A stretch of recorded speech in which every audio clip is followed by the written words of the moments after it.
Hi, everyone. Hey everybody, it's September. Yay! Yeah, We made it to welcome to September. September. Here we are, 9 months. We're starting on the ninth month then, right? Yeah, that's how it goes. Yep. And we are just so fortunate to be on the coast of the Pacific coast of the northernmost island in the Hawaiian chain, Kauai.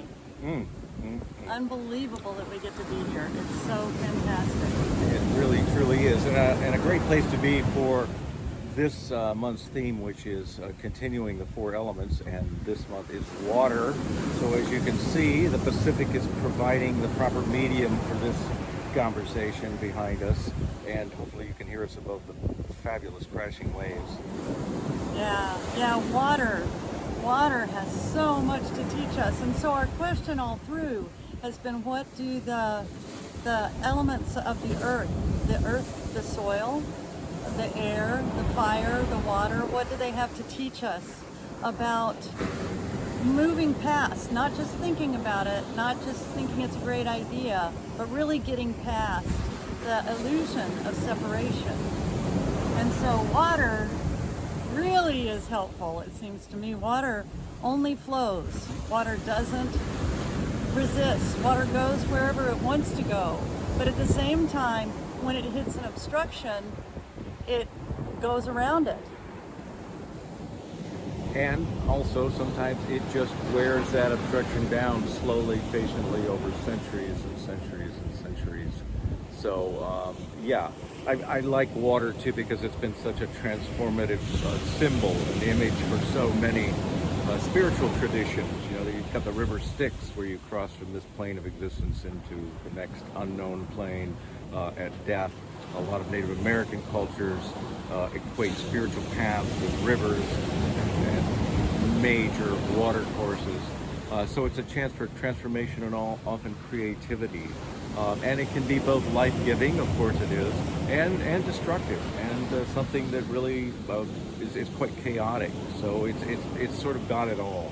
Yeah, we do know that from the big floods down in Texas, in Kerr County, Texas, and then the big floods in Yellowstone, and all over. There has been flooding in the Midwest, in Kansas, and over in the east of the United States, flooding.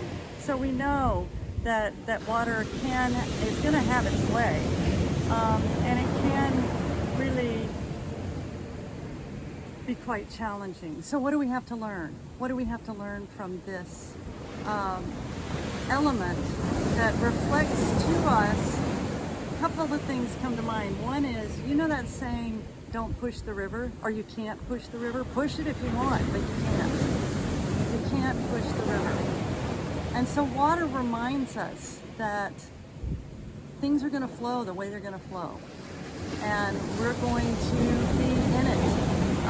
And so what is it, how do we be with it rather than against it? How do we be with it rather than separate from it and furious with it and needing to oppose it in any way? Yeah. How does it, if it's carrying you where you didn't plan or want to go, well, here you go. So, yeah. What relationship do you choose to be in? What perspective? Where do you put your attention? Okay, and so then another thing about water is that we learn that we're like 90% water, but that's inaccurate, right? What is No, we're probably, it varies actually, person to person, depending on how old you are.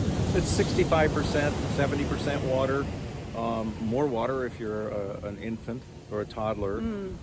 And water, water is the essence of life. In fact, there is no life form on planet Earth that does not depend on water, including that which grows in the driest of the dry deserts of the planet. And astrobiologists, when they're searching for potential life forms on other planets elsewhere in the universe, they're looking for, one of the things they're looking for is signs of water. It's absolutely ubiquitous. It's got so many fascinating traits. It is the ultimate of any compound you can name, dissolver. And by dissolving, that means it disconnects molecules of nutrients and minerals and so forth, and allows your blood, which is also mostly water, to take those sort of broken down nutrients into your muscles and brain and nervous system and be used. And so it's this fabulous solvent, and it also at the same time is kind of, it has adhesive qualities. That's what allows water to go up and defy gravity in the cambium layer of a tree or a stem of a plant. It's got a stickiness that can draw things upward, defying gravity, and therefore allow photosynthesis to take place. It's something. Well, and how the fresh water, there's not a whole lot relative to the water behind us. That's true. I mean, that's a really good point, because 96% of the planet's water is ocean. And then of the 68% of the fresh water, 68% of that is locked up in ice. And so there's really a fairly limited amount of fresh water available and accessible to us. But yeah, you're absolutely right. Most of it is salt water by a long shot. Well, I know that the indigenous peoples of the Northwest hold water very sacred. They have water ceremonies, and water is always sipped at these ceremonies. Probably not every tribe, but many of the tribes with which I'm familiar. And water is like the center of life. You know, if you don't have water, you don't have the salmon. If you don't have water, you don't have the bison, for that matter. That's what you were saying earlier. So water is absolutely key, and that water is, well, the salmon go out into the saltwater too, but it's fresh water for us, for what we need. And this is in shorter and shorter supply, in significant part because of unwise use of water, as you all know, that has been over applied in our ambitions with agriculture, and we know cattle, right, take a lot of water. Yeah, and we just warming learned of the planet. that a pound of sugar takes 1,000 gallons of water to make a pound of sugar. I mean, there's a lot of stuff that we need to be thinking about here as far as what we can cut down to help restore water. And this again is back to, we are not separate. We are not separate from the water. We are not separate from all the beings that rely on the water in addition to human beings. All beings, all the plant beings, all the insect beings, all beings rely on water, and most on fresh water. And just to be clear, water is not being removed from the planetary system, from the hydrological cycle. There's always the same amount of water, either in ice or gas form or in liquid.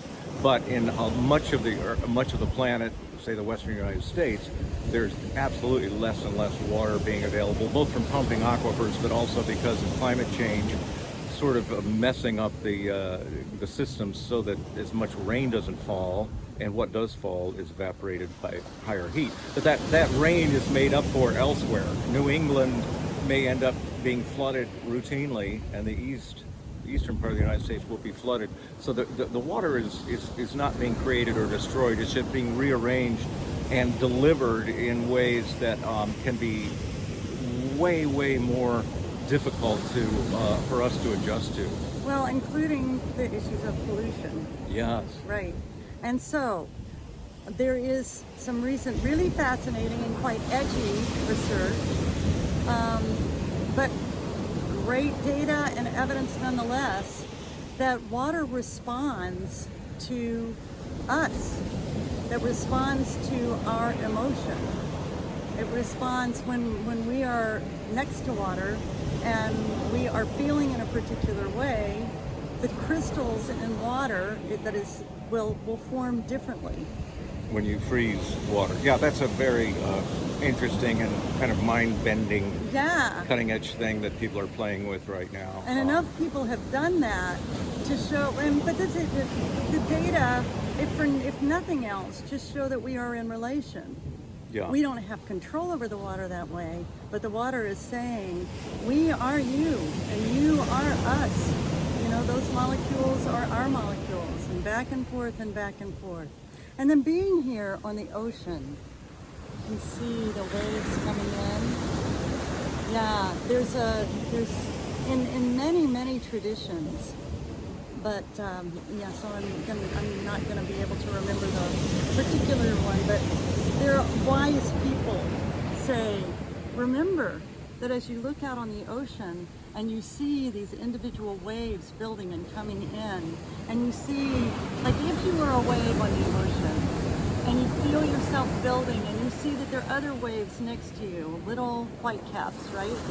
And they are coming toward the shore, and then you see that one wave crashes on the shore and it's gone, and you think, oh my gosh, I'm about to disappear. And you go up and you crash, and that particular wave disappears, but that's not who you are. You're the whole ocean. And so that's another teaching that has been carried through many wisdom traditions over time that's worth considering when we think about water and what it's teaching us about our unification with all things. I think all of these elements, of course, earth, air, fire, and water, are portals into both metaphors that we can use to better understand our lives, but also that we can walk through to better appreciate and be truly grateful for that which makes our lives possible in the first place. And so it's worth just thinking about these simple core elements, both as an imaginative exercise, maybe a spiritual exercise, but also just practically. You would not be here were it not for these four elements, Right. and these four elements being supported and arranged so carefully by what's sometimes called Gaia. You know, one thing we don't think about with water is absolutely critical for heat exchange on the planet. So it distributes fairly evenly, not entirely evenly, of course, but the heat that's going on coming in from the sun. If you took the water away, there would be massive irregularities as far as hot spots on the planet, and much of that planet, besides not having water, would be absolutely uninhabitable because of temperature. So water does a lot to regulate thermal conditions on the planet.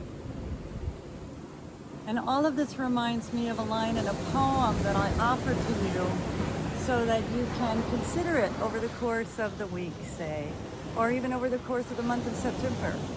And it's just a short line, and I can't credit it. I've been looking for it. But if I find it, I will put it in the newsletter.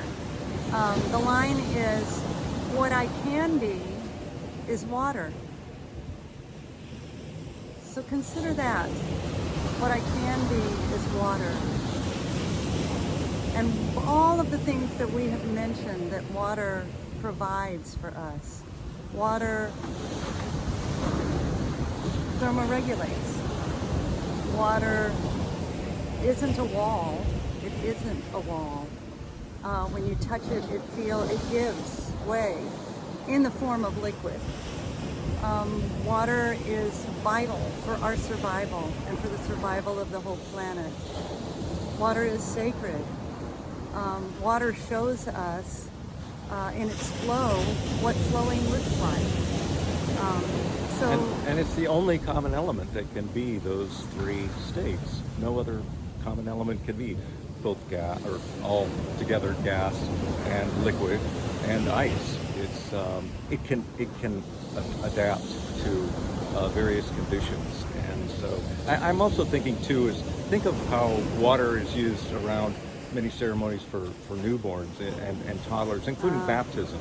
Yeah. You know, it's water sprinkled as a kind of a fresh start, a new beginning, something being created, something being launched into the world spiritually. So it's people have been tuned into water not just for practical reasons, but spiritual for a long time, and it's certainly understandable why. Yeah. So here we are at the end, as you're saying, of the list. We've done earth, air, fire, and water. And if you're curious, you can go back and look at the earlier updates and hear just a little bit of our first thoughts. We are still on holiday from Deep Dive, and we'll start that again in October, the second Tuesday, and we'll let you know about it in next month's update and next month's newsletter.